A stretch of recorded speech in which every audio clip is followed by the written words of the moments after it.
And joining us today in our Book Talk segment, a woman has written a book that is going to be very helpful, I'm sure. Any of you out there interested in preserving food and canning food, it's called Put 'em Up, Preserving the Answer Book. And we're joined today by Sherri Vinton on the telephone. She also wrote Put 'em Up and Put 'em Up Fruit. This is the third in the series, and she joined us today. And Sherri, good to talk to you. How are you today? I'm very well. Thanks for having me on the air. Yeah, good to have a chance to chat with you. Now, I have to say, I don't know a lot about canning. I kind of grew up in New York and didn't do a lot of that, but I had relatives that used to do it, and they seem to enjoy it. And I guess it's still a popular way to kind of grow your own food and preserve it, right? Is it still growing in popularity? It is. A lot of people are coming back to this craft, this time-tested craft, and well, they should, because it's a great way to keep delicious seasonal foods in your repertoire all year round. I guess originally, obviously before the refrigeration and all that, people had to do it this way, but now a lot of people probably grow their food on their property, I guess, and I guess mostly fruits, vegetables, and I always thought jams and jellies were kind of the thing people can, but it's not just that, right? So there are lots of things to can, and even if you don't grow your own food, I'm not much of a green thumb. It's a great way to support local farmers. You know, go to the farmer's market, the farm stand, pick up whatever looks good to you, and come home and put them up. Yeah, we have a big one down here, farmers market in our area. I guess most cities have that now, where you can buy a lot of the fresh food and fruits and save them that way. Well, I guess maybe some people that were interested in doing this, but they probably have some questions. Obviously, a lot of questions. They're in your book, but I guess cost. Is it save money doing this when you can your own food? Well, I think it's a great way to save money and put up food that's really delicious. So when you're buying at the peak of the season, you're getting your best value for the dollar. If you're growing your own or your neighbor's growing their own, of course, that's going to be a money saver too.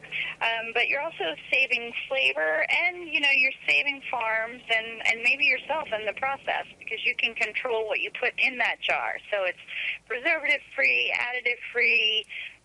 Anything that's in there is just food. Yeah, you just say the word there, preservative, and I think that's what a lot of people are concerned about when they go to the food store, look at the label and all the chemicals and preservatives in there. But in a sense, you're preserving food without preservatives, right, if you do it this way, the natural way. That's right, and it's not just canning. There's fermenting, freezing, drying, making infusions, lots of different methods that you can use to put away a little bit or a lot of food, whatever you have on hand. Well, now, what is infusion? I saw that in the book. I read it, but I don't fully understand. What is infusion?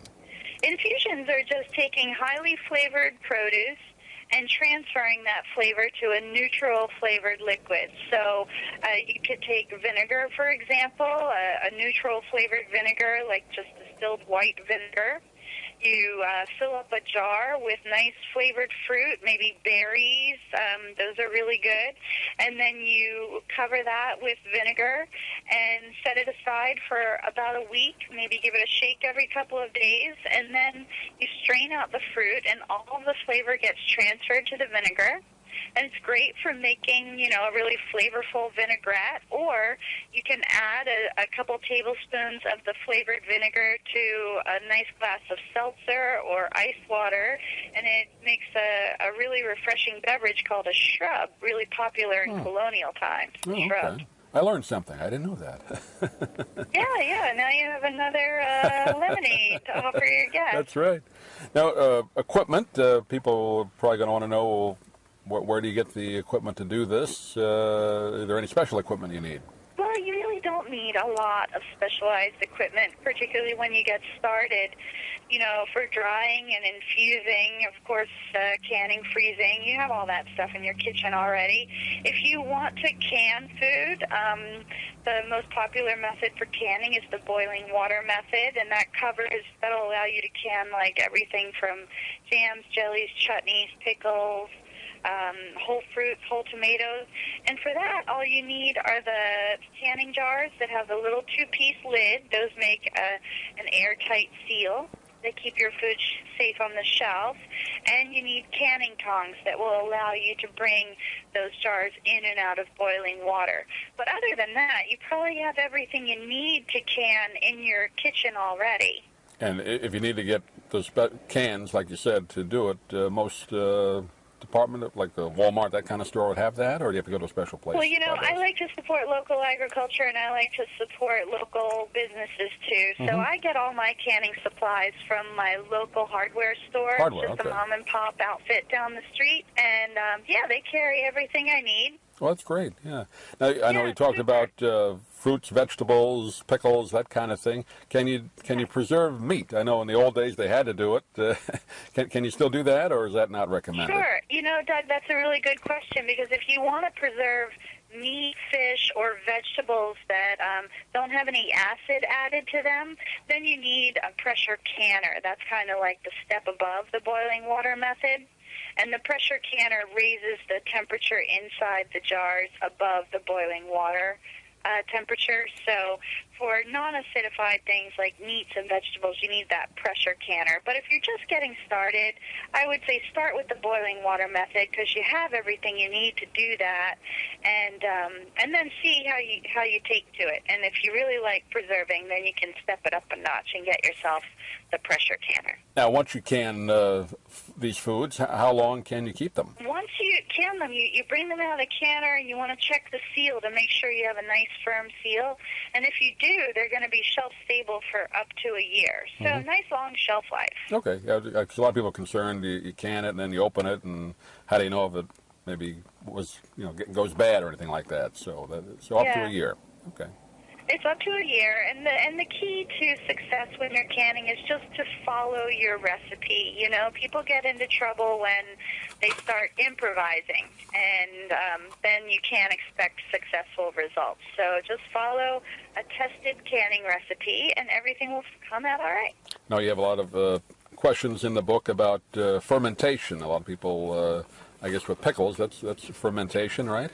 So fermenting, like kosher dill pickles, sauerkraut, those are fermented things. And those, that's a little trickier, right? You have to kind of follow a little more of a guideline to do that properly?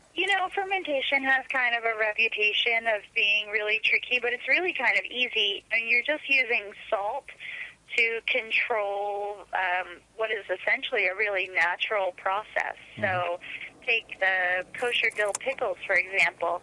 You make a nice salty brine, and that's going to be about 3 teaspoons of water. 3 teaspoons of kosher salt for every cup of water, and you mix that up in whatever volume you need to cover the quantity of cucumbers you have. And you put your cucumbers down into a crock or a jar. You cover them with the brine, and then you put something on top to weight them down. I use just a saucer, like a teacup saucer. So that the liquid always covers them. And then you just let nature take its course. So all produce has the lactobacillus bacteria on it. It's just naturally occurring in our environment. And the salt keeps pathogens from forming and allows that lactobacillus bacteria to create lactic acid. And that's what preserves the food and turns the cucumbers into pickles and gives them that nice sour taste. Oh, okay. And it's easy. It's kind of fun to watch. It's like kitchen science. It's food magic. It is. I think it's pretty magical.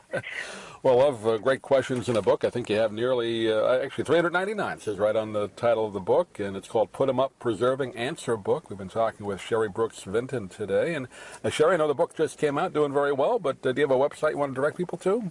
Sure. You can visit me at farmfriendly.net. Or on the social media, Facebook, Twitter, Instagram. It's SB Vinton. Look me up. I'm happy to answer all your questions. Great. Sherri, appreciate you taking a few minutes. Great book and great tips, and hopefully we can talk to you again sometime.